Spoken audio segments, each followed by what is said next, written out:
तस्वीरों में देखकर शायद आपको लग रहा होगा आज हम कहाँ मौजूद है। वैसे तो तस्वीरों से आपको साफ पता चल गया होगा आज हम बाड़मेर की यूथ की आइकॉन सरिता जी के साथ हैं, जिन्होंने पूरे बाड़मेर वासियों का सीना गर्व से चौड़ा कर दिया है, क्योंकि पहली महिला एनसीसी लेफ्टिनेंट वो बनी है। और ऐसे में सबसे पहले आपको बहुत बहुत बधाइयाँ। बिल्कुल, बहुत धन्यवाद आपका। और देखिए आज सबसे खास बात देखिए, जब आज हम इनके घर पहुंचे तो अपने हाथों से चाय खुद बना रहे। बिल्कुल, घर आए मेहमान की सेवा करना तो हर एक इंसान का फर्ज है और मैं भी वही कर रही हूँ। ये भी मेरे घर की जिम्मेदारी है, तो मुझे दोनों संभालनी है, तो मैं बस उसी पद पर आगे हूँ अभी। बाड़मेर की बेटी होने के साथ साथ बहू भी है, कैसा महसूस करती है?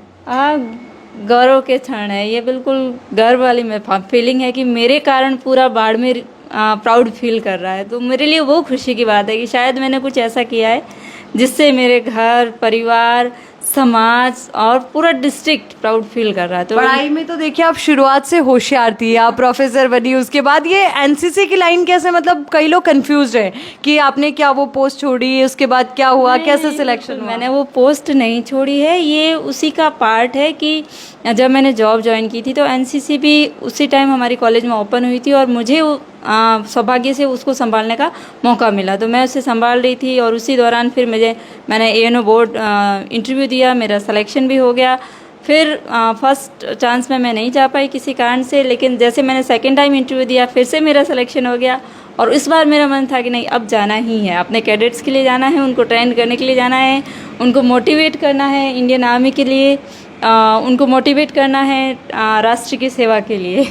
देखिए एनसीसी जो कह सकते हैं आर्मी का हिस्सा ना होकर भी एक बात आप मान के चलिए आर्मी के लिए ही काम करती है। वैसे कई लोग ये सोचते हैं सिर्फ ये कॉलेज और स्कूल तक सीमित है, पर रियल लाइफ में वाकई में एनसीसी का रोल क्या है?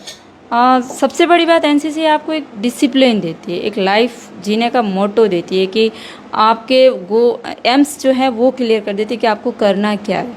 आप एनसीसी के थ्रू पर्सनालिटी डेवलपमेंट, आपका खुद का स्किल डेवलपमेंट, बहुत कुछ कर सकते हो। ऐसी चीज़ें जो आपको बाहर कहीं से नहीं सीखने को मिल सकती।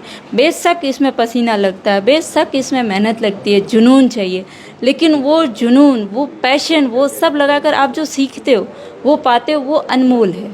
आज भी सोचते हैं कहीं ये जो आर्मी वाला काम हो गया या फिर देश सेवा हो गया या फिर लड़ने वाली जो बात है वो सिर्फ आदमियों का काम है, लड़कियों का काम नहीं है।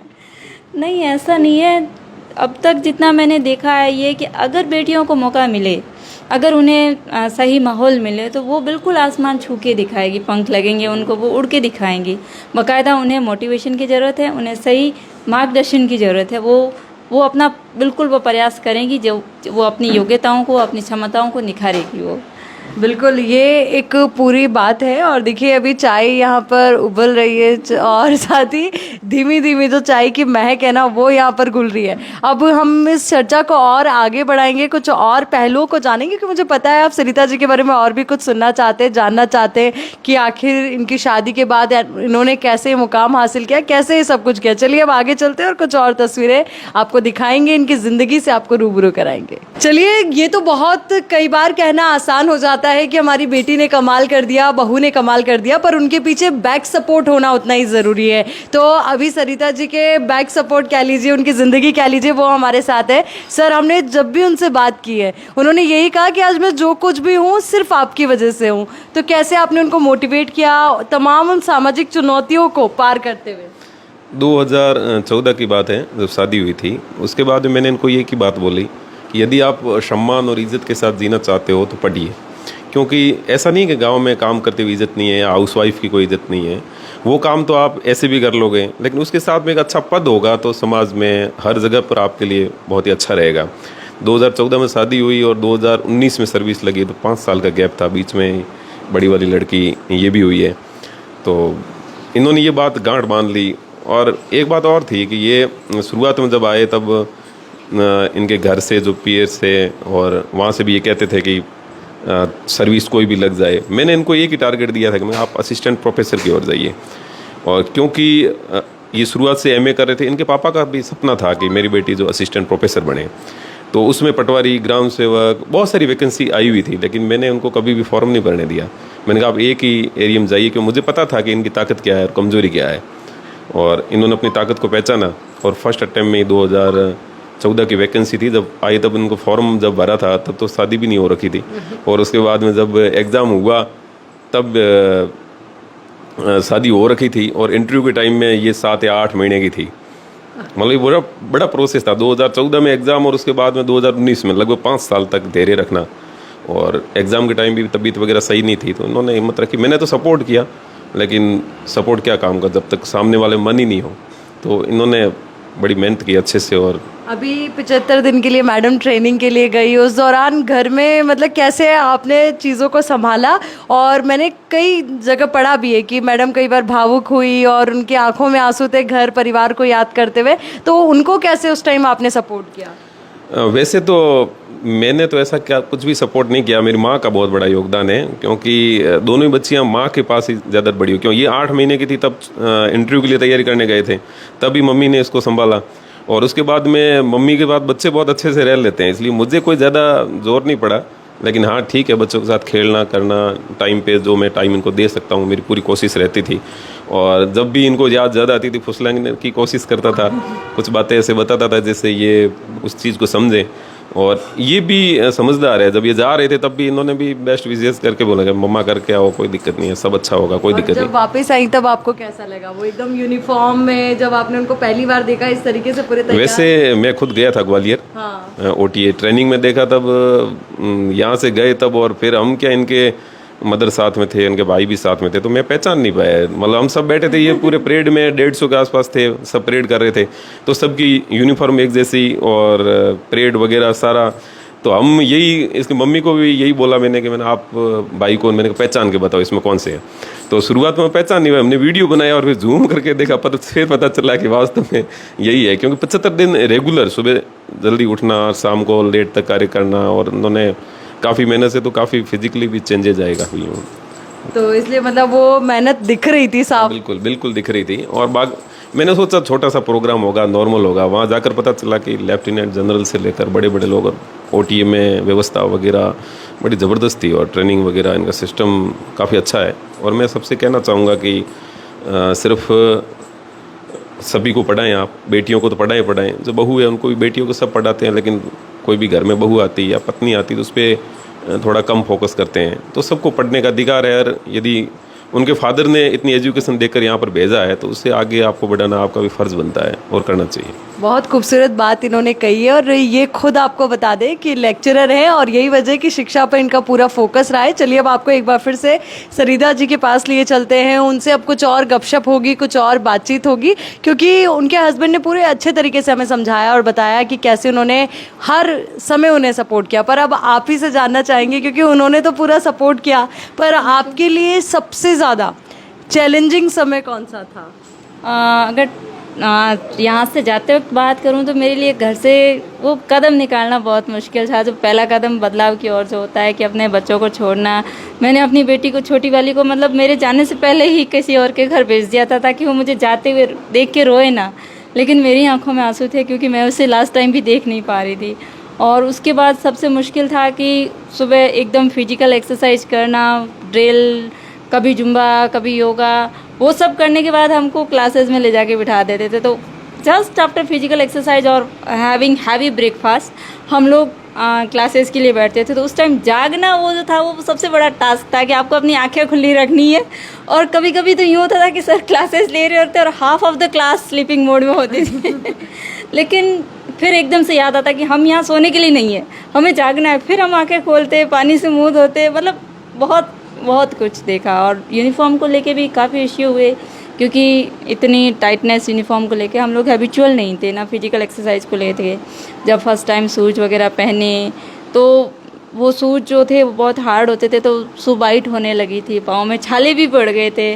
और हमारे जो इंस्ट्रक्टर्स थे वो कहते थे नहीं हारना है, नहीं रुकना है तो बस वो मोटिवेशन था कि नहीं, आए हैं तो करके तो जाना ही है, चाहे जब तक अगर जिंदा है तो करके जाना है, बाद की बातें नहीं पता। और जब एज ए लेफ्टिनेंट आपने ये वर्दी धारण की तब क्या भाव था?